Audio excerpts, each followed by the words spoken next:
Nearly 100 Metro Atlanta leaders are on their way to Minneapolis, where it's like 15 degrees, for a best practices trip on what it takes to host a Super Bowl. Atlanta will be the host city next year. Investigative reporter Diamant now live in Minneapolis.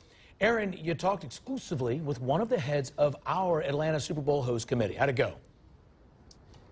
It went well, Justin. We are outside US Bank Stadium in the heart of downtown Minneapolis. But Sunday Super Bowl is more than just the big game. It's going to be a 10-day showcase, really, of this city. Take a look at this stadium. You know, there's a lot of those lines. Looks a lot like Mercedes-Benz Stadium. The thing here took 2 years to plan, with Atlanta already on the clock.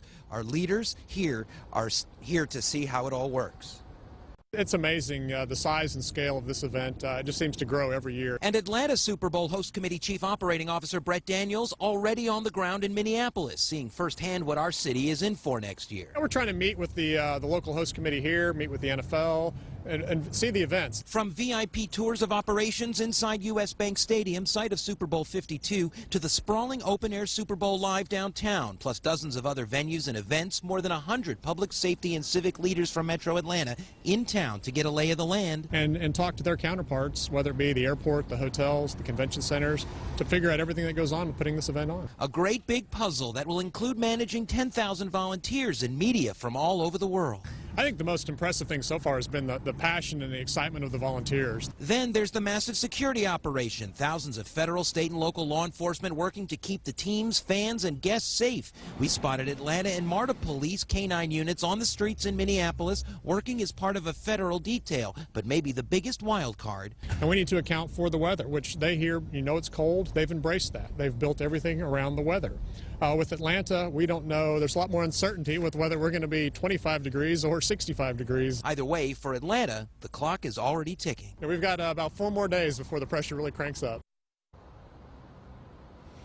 And here's another look at US Bank Stadium. Now, we'll be here in Minneapolis all week, where we'll take you inside the massive Minneapolis Police and Department of Homeland Security operations in the air and on the ground. We'll catch up with Metro Atlanta law enforcement, including Atlanta police leaders. We'll talk takeaways with them, as well as some of the tips picked up by our host committee. So watch for those stories this week on Channel 2 Action News. For now, we're live in Minneapolis. Aaron Diamant, Channel 2 Action News. Aaron, the high Super Bowl Sunday is 11 degrees. Quickly, are you hearing people with your kind of job or the logistics kinds of people putting on the game complaining about the cold? You know, it's funny, we've seen a lot of media. There's thousands of media from all over the world here, and every one of them, the first thing out of their mouth is, man, can you believe how cold this is, right? Figure we're up here, you know, the one year the Super Bowl isn't in Miami or Atlanta or Phoenix, right? All right. Aaron Diamant live all week in Minneapolis.